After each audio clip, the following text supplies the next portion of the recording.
dans ma misérable vie, je n'ai pas lu beaucoup de Chatham. Oui, je sais, je suis une grosse merde. Le Commun des Mortels et Autre Monde, même si effectivement pour Autre Monde ça fait un sacré paquet de pages. Alors s'il y a bien un mec qui a des fans, c'est Chatham. J'ai essayé de les compter, mais il y en a trop et en plus ils bougent tout le temps. Mais notez quand même, 7 millions d'exemplaires pour ses précédents ouvrages, respect.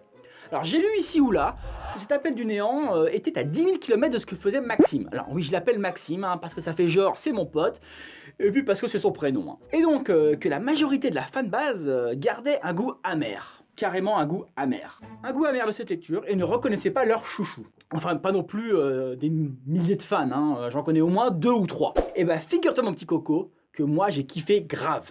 J'adore qu'un auteur sorte de sa zone de confort.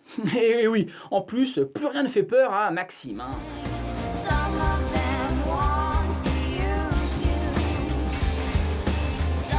Il s'agit du 3e volume de la série Ludivine Vanqueur, après la conjuration primitive et la patience du diable. Alors, comme tu t'en doutes, je n'ai pas lu les 2 premiers, mais ça n'est pas dérangeant, ça n'a pas gêné.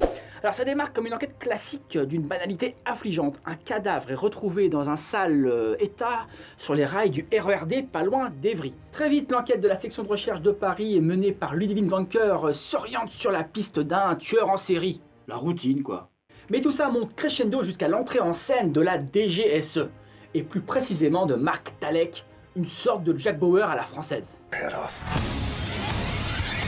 Et bim, le lecteur se retrouve plongé dans une traque aux terroristes. C'est avec cette obsession du détail que Maxime Chatham nous emmène dans les coulisses de l'antiterrorisme.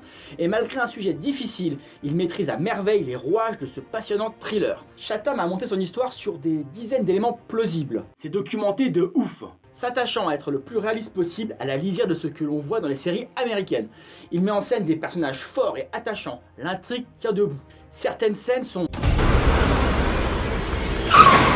à couper le souffle. Alors je sais que je te l'ai trop dit, mais je te le dis quand même. Je sais bien que j'ai trop dit, je te le dis quand même. Cet appel du néant est un fabuleux thriller qui t'emmènera jusqu'au bout de la nuit.